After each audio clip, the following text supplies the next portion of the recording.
जय हिंद मेरे प्यारे दोस्तों। आज के इस वीडियो में मैं आपके लिए लेकर आया हूं जैक बोर्ड का पीवाईक्यू।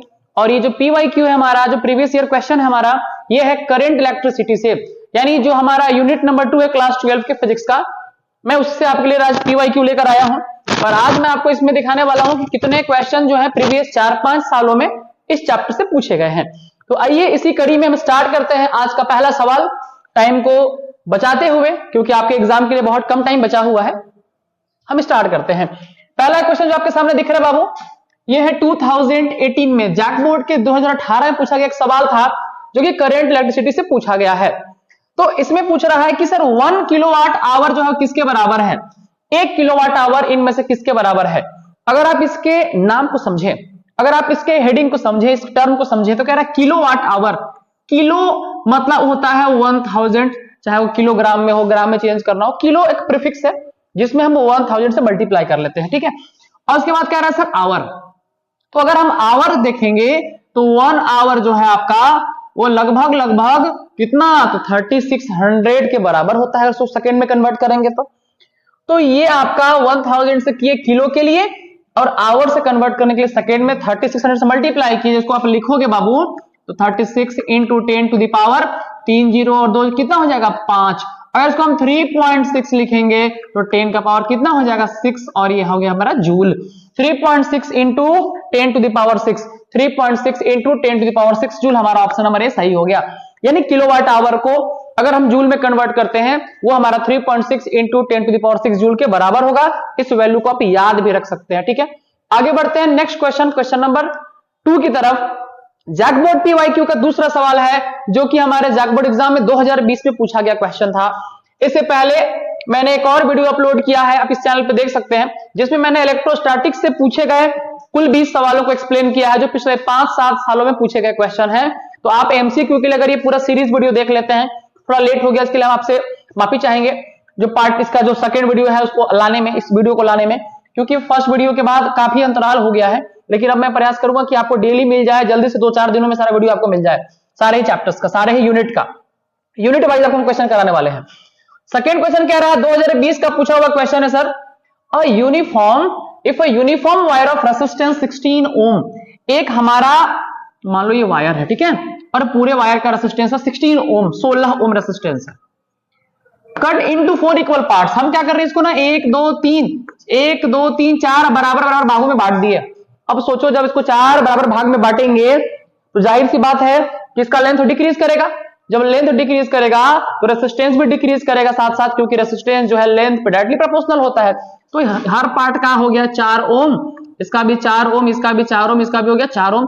4 ओम में चारों इक्वल पार्ट में रेसिस्टेंस का बढ़ गया और इसको पैरेलल कॉम्बिनेशन में जोड़ दिया गया, यानी 4 ओम का पैरेलल कॉम्बिनेशन हो गया।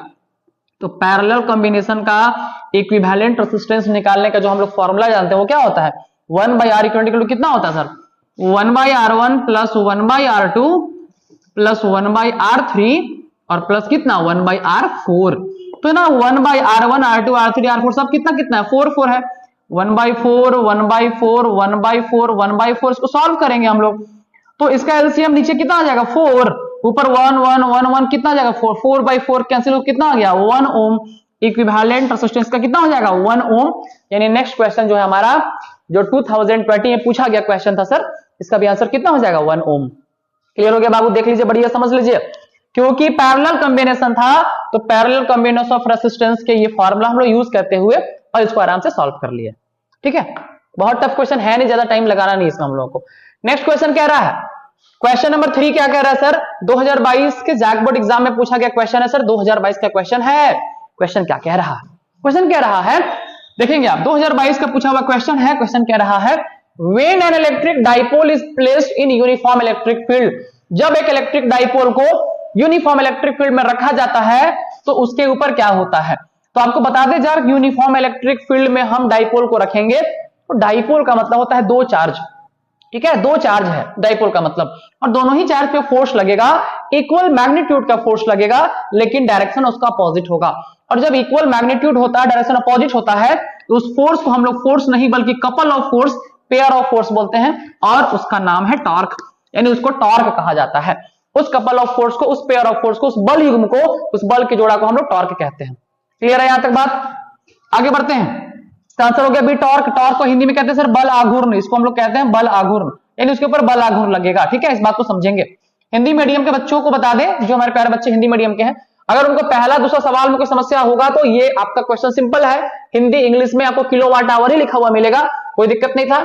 इसमें कह रहा है 16 ओम का रेजिस्टेंस था, उसको 4 बराबर भागों में बांट दिया गया, तो क्या होगा, तो आप उसका निकाल लेंगे जो टोटल तुल्य प्रतिरोध हो कितना मिलेगा। क्वेश्चन हिंदी इंग्लिश से कोई खास मतलब है नहीं इसमें।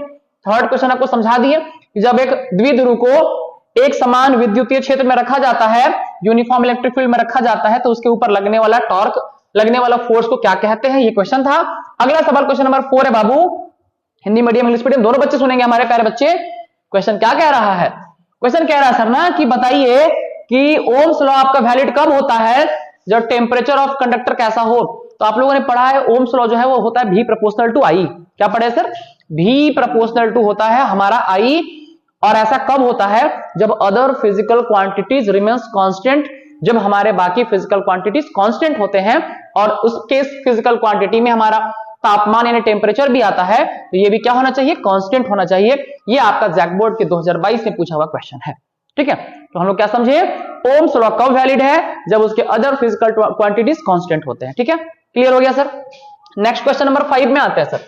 अगला सवाल 2022 और 23 दोनों पूछा गया क्वेश्चन है सर, और ये क्वेश्चन ऐसे पूछिए देता है ये वाला, बाबू ये इंपॉर्टेंट है, समझ लेना, बाद में मत बोलना सर बताए नहीं थे। ठीक है, एकदम समझ लो, बता ही दे रहे हैं। अगर किरचॉफ्स लूप रूल कहा है तो यहां पे किरचॉफ्स जंक्शन रूल भी लिख सकता है, जंक्शन रूल भी लिख सकता है। आपको बता दें किरचॉफ्स जंक्शन रूल हम लोग केसीएल को कहते हैं, किरचॉफ्स करंट लॉ भी कहते हैं, और ये किरचॉफ्स का फर्स्ट लॉ था। और इस फर्स्ट लॉ जो है वो law of conservation of charge पे डिपेंड करता है, ये law of conservation of charge पे डिपेंड करता है। फर्स्ट लॉ कब, जब जंक्शन रूल रहता तब। लेकिन लूप रूल जो है इसको हम लोग शॉर्ट में केवीएल कहते हैं, किरचॉफ्स वोल्टेज लॉ, और ये किरचॉफ्स का सेकंड लॉ है बाबू। और ये law of conservation of energy पे डिपेंड करता है, यानी ये ऊर्जा संरक्षण के सिद्धांत पर आधारित है, और पहला आवेश संरक्षण के सिद्धांत पर आधारित है। पहले वाले रूल को हम लोग जंक्शन रूल कहते हैं, उसको केसीएल भी कहते हैं शॉर्ट में, Kirchhoff's current law. Second rule को केवीएल कहते हैं, और ये law of conservation of energy पे बेस्ड है। इसका आंसर एनर्जी होगा, क्योंकि यहाँ पे लूप रूल लिखा हुआ है। अगर जंक्शन रूल होता, अगर जंक्शन रूल होता तो इसका आंसर एनर्जी नहीं बल्कि क्या होता, चार्ज हो जाता। क्लियर है, ये 2022 और 23 दोनों में पूछा गया क्वेश्चन है। ठीक है, इस बात को क्लियर समझ लेंगे बढ़िया से हम लोग। ठीक है, आगे बढ़ जाते हैं। सब क्लियर चल रहा है ना, कोई दिक्कत नहीं ना किसी को। क्वेश्चन नंबर 6 में आ जाइए सर। क्वेश्चन नंबर 6 कह रहा हम लोगों का, पहला बात बताइए सर कब पूछा गया है क्वेश्चन। ये क्वेश्चन पूछा 2018 में, 2018 में पूछा गया क्वेश्चन है हमारा कि एक चालक के लिए, कंडक्टर के लिए आपको संबंध बताना है, रिलेशन बताना है, करेंट डेंसिटी यानी धारा घनत्व जिसको जे से दिखाते हैं, कंडक्टिविटी यानी कि चालकता इसको सिग्मा से दिखाते हैं, और इलेक्ट्रिक फील्ड इंटेंसिटी यानी कि विद्युत क्षेत्र की तीव्रता जिसको ई से दिखाते हैं। हम आपको बाइलिंगुअल बता रहे हैं, धारा घनत्व में, चालकता में, और चालकता में, और साथ साथ है विद्युत क्षेत्र की तीव्रता में क्या रिलेशन है। जब आप इसको पढ़े होंगे कि सर I इक्वल टू होता है NEAVD, और इसी रिलेशन से जब इसको आगे बढ़ाएंगे तो ये रिलेशन से बढ़ते बढ़ते बढ़ते क्या मिलेगा आपको, J equal to J equal to sigma into E। यही रिलेशन है हमारा किसमें, करेंट डेंसिटी में, कंडक्टिविटी में, और इलेक्ट्रिक फील्ड इंटेंसिटी में। ठीक है, बहुत आसान सा टर्म है, इसमें ज्यादा दिमाग लगाना ही नहीं है। J इक्वल टू कितना, सिग्मा इंटू E होता है। ठीक है, आगे अगला सवाल क्वेश्चन नंबर 7 क्या कह रहा है सर। क्वेश्चन नंबर 7 थोड़ा सा सॉल्व करने वाला क्वेश्चन दे दिया सर, और ये क्वेश्चन कब आया था, ये आपका 2016 में पूछा हुआ क्वेश्चन है। 2016 में आपके एग्जाम में क्वेश्चन आया था। कह रहा है कि एक वायर जिसमें करंट है आपका 1 माइक्रो एम्पियर। सर ये जो माइक्रो एम्पियर है इसको एम्पियर में कन्वर्ट करने के लिए 10 टू द पावर -6 से मल्टीप्लाई कर देंगे, क्योंकि माइक्रो हमारा एक प्रीफिक्स है। अगर नैनो होता तो 10 के पावर -9 से मल्टीप्लाई कर लेते, ऐसा आप लोग पढ़े भी है पहले से। ठीक है, इफ चार्ज ऑन इलेक्ट्रॉन, इतना एक इलेक्ट्रॉन का ये वैल्यू दिया हुआ है सर, यानी E इक्वल टू दिया हुआ 1.6 into 10 to the power -19 coulomb, ये एक इलेक्ट्रॉन पे चार्ज दिया हुआ है।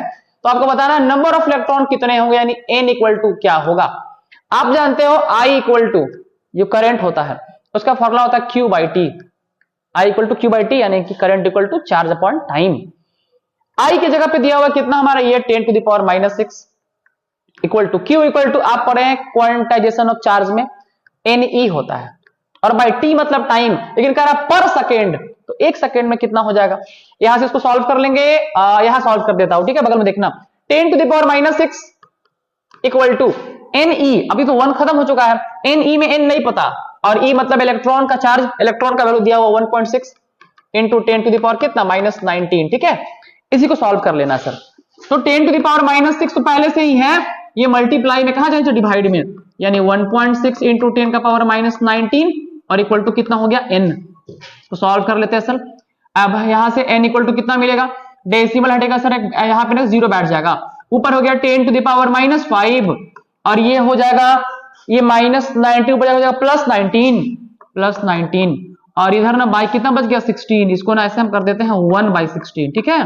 तो n इक्वल टू जब 16 से 1 में डिवाइड करेंगे तो 0.0 और 16 छक 96 होता है ना, 6 टाइम में 16 दूनी 32, 0.0625 इंटू 10 टू द पावर बताओगे तो 19 में जाएगा 5, तो कितना बचेगा 14।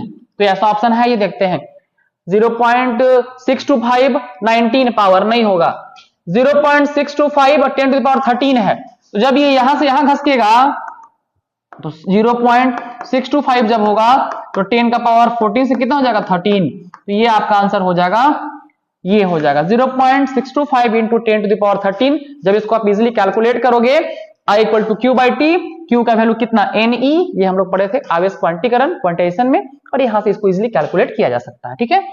ये था हमारा क्वेश्चन नंबर 7। आगे बढ़ते हैं क्वेश्चन नंबर 8 की तरफ सर। 8 नंबर क्वेश्चन 2014-2017 दोनों ही साल ये पूछा गया, 14 में भी 17 में भी। क्वेश्चन कह रहा है एज टेम्परेचर इंक्रीजेस, जब तापमान बढ़ेगा तो रेसिस्टेंस पे क्या फर्क पड़ेगा। आपको बता दें जब टेम्परेचर इंक्रीज करता है तो टेम्परेचर राइज कर रहा मतलब उसको मिल रहा है हीट एनर्जी, और इलेक्ट्रॉन्स को जब हीट एनर्जी मिलेगा, बाहर से एनर्जी मिलेगा, तो इलेक्ट्रॉन्स का एनर्जी गेन करने के बाद जो स्पीड है वो ज्यादा बढ़ जाएगा, जब ज्यादा स्पीड उसका बढ़ जाएगा, ज्यादा वो आपस में, तो उसका कोलिजन भी बढ़ जाएगा, टकराना भी बढ़ जाएगा आपस में, जब ज्यादा टकराएगा तो यानी कि रेसिस्टेंस क्या हो जाएगा, ज्यादा हो जाएगा। जब टेम्परेचर बढ़ाए तो हीट बढ़ा और हीट एनर्जी इलेक्ट्रॉन को मिला और इलेक्ट्रॉन का स्पीड बढ़ गया, मूवमेंट बढ़ गया, आपस में टकराना बढ़ गया, जब कोलिजन बढ़ गया तो उस केस में रेसिस्टेंस ऑटोमेटिक बढ़ जाएगा, इसका आंसर क्या हो जाएगा, इंक्रीज कर जाएगा, बढ़ जाएगा। क्लियर है बाबू, कहानी क्लियर है। ये जब तापमान बढ़ाते हैं तो किसी चालक के प्रतिरोध में वृद्धि हो जाती है, इंक्रीज कर जाता है, क्योंकि जब हम तापमान को बढ़ाते हैं तो उस केस में ऊर्जा बढ़ने के साथ साथ क्या होता है कि जितने भी फ्री इलेक्ट्रॉन्स हैं हमारे चालक के अंदर में, उनको ना बाहर से एनर्जी मिल जाता है, ऊर्जा मिल जाता है, और ऊर्जा प्राप्त करने के बाद वो अपने स्थान पे उथल पुथल शुरू कर देते हैं, आपस में टकराव शुरू कर देते हैं, कोलिजन शुरू कर देते हैं, जिसके चलते फ्लो करने वाले करंट को, फ्लो करने वाले इलेक्ट्रॉन्स को हडल यानी बीच में वो ब्रेक जैसे बन जाते हैं आपस में कोलिजन के चलते, और इलेक्ट्रॉन को पास नहीं होने देते हैं, जिसके चलते करंट का वैल्यू डिक्रीज कर जाता है। ठीक है, ढेरी समझा दी सर हम लोग का। अगला सवाल क्वेश्चन नंबर 9 क्या कहता है, ये कब आया था सर एग्जाम में, ईयर वन लिखा है का, कब, हाँ 2017 में आया था, 2017 में ईयर लिखा हुआ है। ठीक है, इस क्वेश्चन में क्या कह रहा है सर, इस क्वेश्चन में कह रहा है कि आपके पास ना 2 सेल है, 2 बैटरी है, जिसका ईएमएफ E1 E2 दिया हुआ है। ठीक है, और इंटरनल रेजिस्टेंस दिया हुआ है R1 R2, यानी आंतरिक प्रतिरोध का मान R1 R2 दिया हुआ है, छोटका R दिया हुआ है। और जब इसको हम कनेक्ट करेंगे पैरेलल में, जब कनेक्ट करेंगे पार्श्व क्रम में, समांतर क्रम में, तो इक्विवेलेंट ईएमएफ क्या होगा, टोटल क्या होगा। तो ई इक्विवेलेंट का फॉर्मूला E1 बाई R1, ये पैरेलल का फॉर्मूला है, प्लस E2 बाई R2 बटा 1 by R1 plus 1 by R2, यही इसका फॉर्मूला होता है इक्विवेलेंट रेजिस्टेंस। जब आपका कनेक्ट होगा ईएमएफ अलग अलग कनेक्ट करेंगे इसको हम लोग पैरेलल कॉम्बिनेशन में, तो यही फॉर्मूला होता है। ठीक है, तो ई इक्विवेलेंट बराबर जो फॉर्मूला मिलेगा सर, यहां से इसको ऊपर वाले कैल्शियम लेंगे, इसका ना, तो मिलेगा R1 इंटू R2। अब आ जाओ, R1 के टेबल से R1 आ गया, क्या नहीं आया R2, तो मल्टीप्लाई करो, क्या मिला E1 R2 और प्लस R2 से करोगे R2 आ जाएगा, क्या बचेगा R1, क्या मिलेगा E2 R1 बटा दोनों नीचे वाले कैल्शियम लो, तो इसका क्या मिलेगा R1 into R2 multiple LCM लो, R1 से R1 क्या मिलेगा R2 और प्लस कितना मिलेगा यहाँ से R1। तो आपका ना ये पलट देंगे, चला जाएगा ऊपर, तो ये और ये तो कैंसिल हो जाएगा आपस में, तो मिला कितना E1 R2 plus E2 R1। Option देखो E1 R2 plus E2 R1 वाला कौन सा है, E1 R2 plus E2 R1। Actually में इसको ऊपर लिख दिया गया है, टाइप करने में थोड़ा सा प्रॉब्लम हो गया है, इसको नीचे लिखना था, ये पावर के फॉर्म में नहीं है। ये आपका E1 ये R2 है, और ये आपका E2 और ये आपका कितना है R1 है, इस तरह से लिखा हुआ है और हमारा ऑप्शन नंबर ए ही सही हो जाएगा, क्योंकि ये और ये तो आपस में कैंसिल हो जाएगा, इसको पलट देंगे, नीचे क्या बचेगा R2 प्लस R1 या R1 प्लस R2, दोनों बात तो सेम ही है। तो ये आपका सबका पावर नीचे लिखा हुआ है, सब में ऊपर हो गया है पावर, ठीक है ना। टाइप करने में थोड़ा सा इशू आ गया होगा, ये आपका सुपर स्क्रिप्ट हो गया है जो कि सब स्क्रिप्ट होना चाहिए था।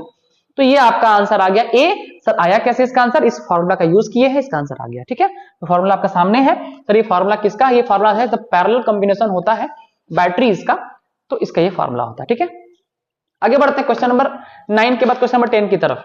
एकदम कम समय में गर्दा उड़ा देना है, सब क्वेश्चन बना देना, ठीक है, ज्यादा सोचना नहीं है कैसे होगा क्या होगा। शुरू करो, क्वेश्चन पढ़ो, बना दो। 2017 इलेक्ट्रिक करंट चैप्टर नंबर 3 2017 का पूछा हुआ सवाल।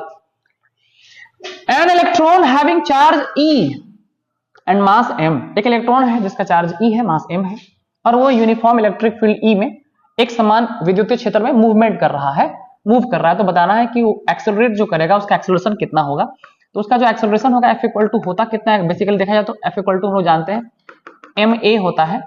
तो a निकालना है, तो a इक्वल टू कितना हो जाएगा, F by m equal to a। सवाल है कि F बाई m हमारे पास है कि नहीं, तो बाई m का ऑप्शन में ये भी है, बाई m ये भी है, बाई m ये भी है। पहला बात तो तीन में से कोई हो सकता है।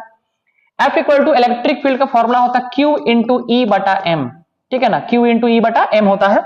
ये आप पढ़े हैं इलेक्ट्रिक फील्ड इंटेंसिटी के फॉर्मूला में, जहां F इक्वल टू पढ़े होंगे Q, E इक्वल टू पढ़े होंगे कितना, F by Q, E equal to F by Q। यहां से क्रॉस मल्टीप्लाई करेंगे इलेक्ट्रिक फील्ड इंटेंसिटी का फॉर्मूला, तो F equal to Q into E।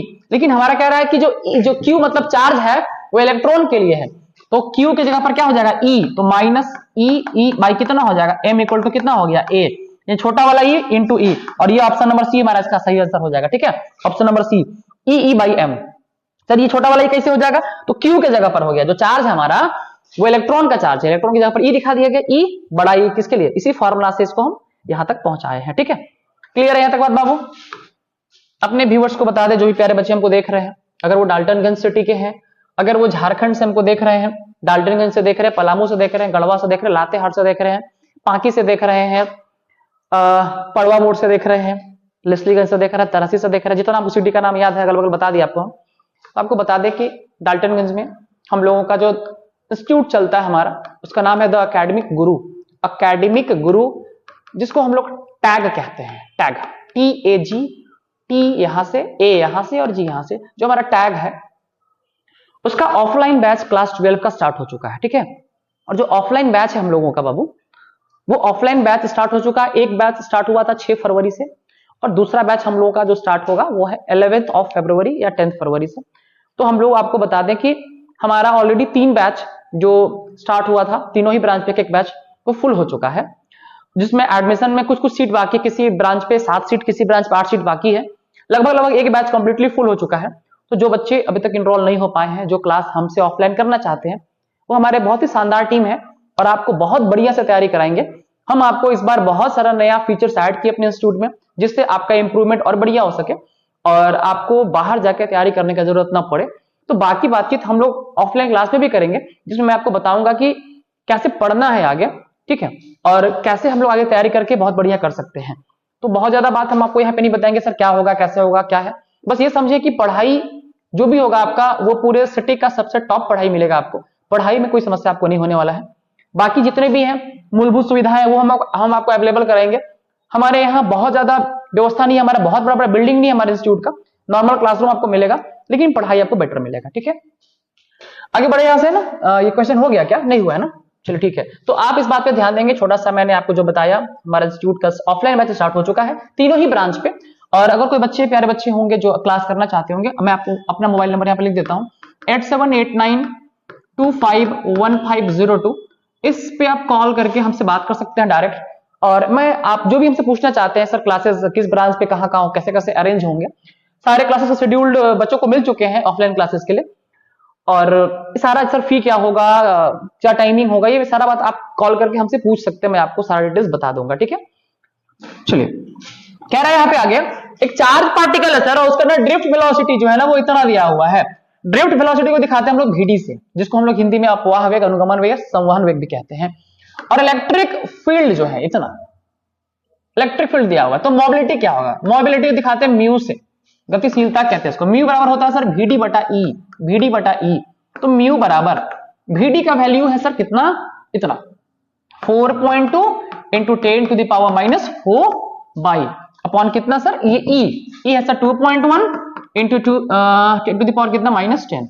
Sir decimal decimal तो कैंसिल करेंगे ना, 21 से 2 बार में कट जाएगा, ऊपर हो गया 2, ये 10 के पावर ऊपर कितना -4, ये 10 जाकर ऊपर जाएगा +10, तो म्यू इक्वल टू मिला कितना हम लोगों को 2 इंटू 10 टू द पावर 10 - 4 कितना मिलेगा 6, ये म्यू का वैल्यू है 2 into 10 to the power 6, 2 into 10 power 6, ये हम लोग का ऑप्शन नंबर बी है जो सही आंसर है। ये क्वेश्चन 2023 के एग्जाम में 2023 के एग्जाम में पूछा गया क्वेश्चन है। क्लियर है बाबू, आगे बढ़ जाते हैं यहां से, ठीक है। नेक्स्ट हम लोगों का है 12 नंबर क्वेश्चन।